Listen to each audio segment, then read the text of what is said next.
안녕하세요. When I tell people I'm an activist, I can see it in their face. They look at me and they think, oh my God, this guy is going to spend the entire evening talking about nothing but problems. And he will want everybody to fight with him against these problems. Don't worry, I'm not that kind of a guy. I am an activist, but I don't want to fight against problems. I'm more interested in building solutions. What I'm interested in is creating a world where those problems don't exist. And I want to make that world so attractive that everybody wants to join me in that world and not stay behind. I want to gather people together in communities, in better communities that are better for the people and the planet. And this is at the core of what I do. I want to bring people together to create stronger communities. And because when I meet people all around the world, they tell me that they feel this increasing loneliness, that they feel isolated from their communities, that they don't feel a connection with the people around them, that they feel like everybody is in it for themselves. And I think that's what the modern world has done to us. This increase in loneliness, this disconnectedness, and this sense that we're all alone. I'm interested in communities as an activist because I believe communities are the incubators of movements, and movements do nothing less but change the world. I'm passionate about creating better communities because when we get together today, we usually get together to consume. We don't really get together to create anymore. We get together in restaurants instead of cooking with each other and sharing our recipes. We sit next to each other at an arcade and play computer games against the computer instead of creating our own games and playing with each other. We sit at the Norabang and sing other people's songs instead of making songs ourselves. We spend a lot of time in places where we pay other people to entertain us, instead of actually spending time in places where we have to entertain each other with our creativity and our personality and our shared humanity. The thing is, when we meet up in places where we have to actually share experiences with each other, we learn so much more about each other. So when we consume together, all we learn about each other is our choices. So for example, I like chocolate ice cream. This girl likes red shoes. We like chicken and beer. That's not very meaningful information. That's not what really can build a community. But when we create with each other, when we make something together, we learn much more about a person. And I believe when we create with somebody else, we actually have the opportunity to look into their soul. We get to find out what are their passions, where do they come from, what is their background, and what kind of future do they want to build. So instead of learning about the favorite shoe color of your friend might teach you her family kimchi recipe, the one that her grandmother taught her grandmother that passed away last year. And if you pay really close attention, you might actually learn what that grandmother meant to her, the values that she instilled in her, and the strong woman that grandmother was to be a role model for that person to become who she is today.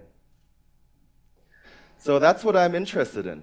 I'm interested in creating stronger communities through meaningful experiences, because I think these kinds of meaningful experiences are what can actually build a community. And I brought an example of that with me. Let's see if the video works.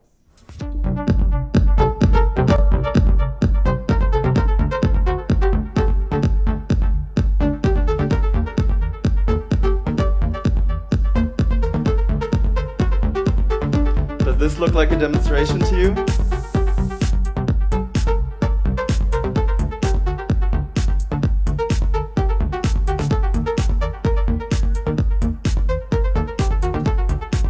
Well, I hope it doesn't, because that's what we wanted to do.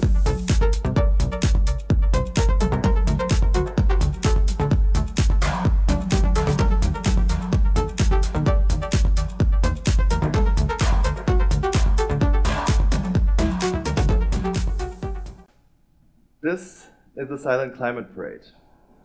This is a demonstration that I've been organizing with a small group of people in Berlin for the last couple of years. Just to show you guys a little more context, because it is actually a demonstration. And I really like this video. I'm really glad this is working because I love it, and I'm really happy that I can share this with you today. So what did we want to do? We wanted to create a demonstration that isn't like all the other demonstrations, old and boring and meaningless. What we wanted to do is create a new kind of demonstration, something that's exciting and something that's newsworthy without actually being violent. So what did we do? We gave out a lot of wireless headphones to the people. We put DJs on electric cars, and we made a parade going through the city, dancing silently. Why silently? Because you can only hear the music if you have these headphones on. Otherwise, it just looks like these people are dancing without music, like it looks to you right now. And we create a silent space in the city because our DJ is on an electric car, so it doesn't make any noise. And we create the silent space because all the cars have to stay out. All those cars based on oil-based motors. We don't let them into our space. And that is how we try to create attention. And I think it's a pretty good way to create attention. I mean, imagine you're on Saturday afternoon on a busy shopping street and in the middle of town, and all of a sudden the traffic stops and there's no more cars, and then you see these kind of people coming down the street. It's definitely disruptive. It's definitely something you want to know more about.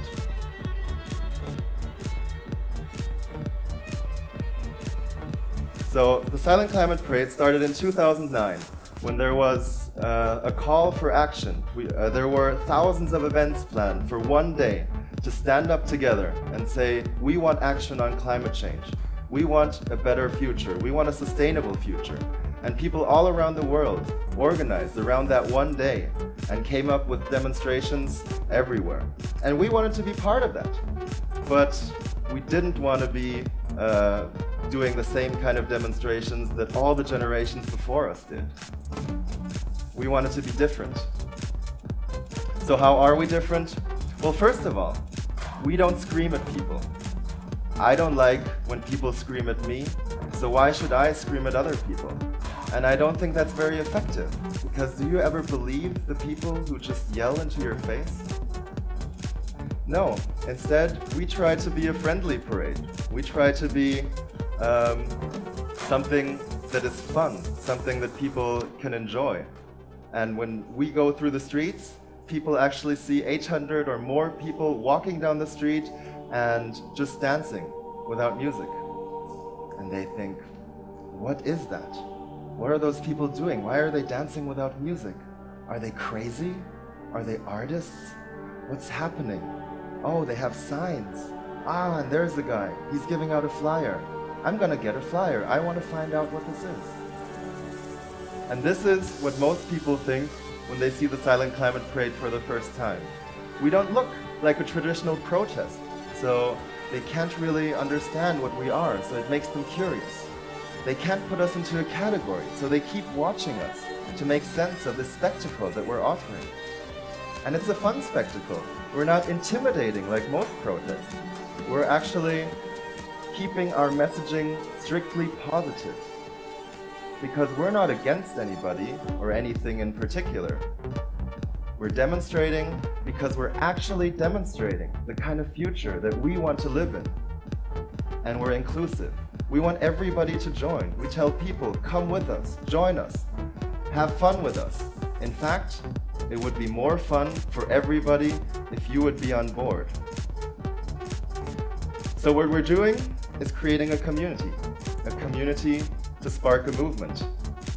And this community is built on the curiosity of people to join us, and we invite people to think about the future that they want to build. We want to inspire them to think about how do they imagine a better future. Because I think imagining a better future is important, and it's actually more important than making demands, especially making demands against something. When I think of a better future, for me that really means there is space for community to grow. There is space to be creative with each other. And there's a place where actually we can get together and build a new kind of community. For the Silent Climate Parade, that means that we have a 3-day workshop beforehand where the public can come and build signs and posters and artwork to make our parade more colorful and more fun the next day. For those who can't come, we bring signs and we have empty speech bubbles on the signs, and people can actually write in their idea and share that idea with the other people who are there. We have face paint to color faces, we have chalk to color the streets, and we have choreographies. So people can just join in, even if they came totally unprepared. And people can just be part of this beautiful sea of synchronized movement. And we give out flyers to people, so they can pass on those flyers to the people who are standing around us and watching us and wondering what is going on. Because we want this kind of interaction to happen. We want our headphones to be shared with the people around us. We want conversations to ensue, because what we want to do is show a different picture of what an activist is. We want to break the stereotype and show people that we are just people like them, and they should be on our side next time we do this. Yeah, so we want to build this kind of community, and we want to get people to imagine a better future, because we believe that we cannot build a better future if we haven't imagined it. And I actually think we cannot build a better future if we haven't prototyped it yet, if we haven't experienced it yet, if we haven't lived it yet, even if it was just for a short moment in time. Because when you prototype the future, you actually learn valuable lessons. You learn what works and what doesn't work. You learn how to actually implement that future. And in addition to those practical lessons, you feel empowered. And that's a really powerful thing, to make people feel like they can actually influence the future, that they can build their lives in the future. That's a really empowering feature. And I think that's what every good leader should do, empower people. And in addition to that, there's a psychological component. Every time you experience an alternative reality like this, your mind starts to get used to the idea that a better future is possible. And your brain opens up to that reality that you know in your heart is possible. And that is the real transformational aspect of the Silent Climate Parade. So this is just a small example of a shared creativity. But I see this happening all over the world. I see it happening in maker labs. I see it happening in urban farming experiments. I see it happening in DIY and upcycling initiatives. And it's happening here in Korea as well. Just the other day, I met the folks from Noredan who are doing this wonderful experiments with community and music and upcycling. And I think that's really great, because music, I think, is one of the strongest ways to create a community. Well, I guess after food. But they're doing some amazing work, and I see this happening all over the world. People are becoming part of this movement of shared creativity, and people are starting to build that world that they know is possible. So the next time you're going to go shopping with your friends, maybe you can just ditch them all, and you can start building whatever you wanted to buy. Maybe you could print that t-shirt yourself with your friends, or you could build that chair or that lamp, or make a table. You could do it together, and you could do anything.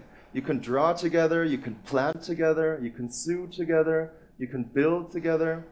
What matters is that you share your creativity with others. And it doesn't matter if it's just a small thing. most things start out as small things. And I think if we create this momentum, and if we keep this momentum up of shared creativity, all those small actions will actually add up, and they will create the future. Because I think an alternative reality is not only possible, it's actually inevitable. And it will be the way that we make it. 감사합니다.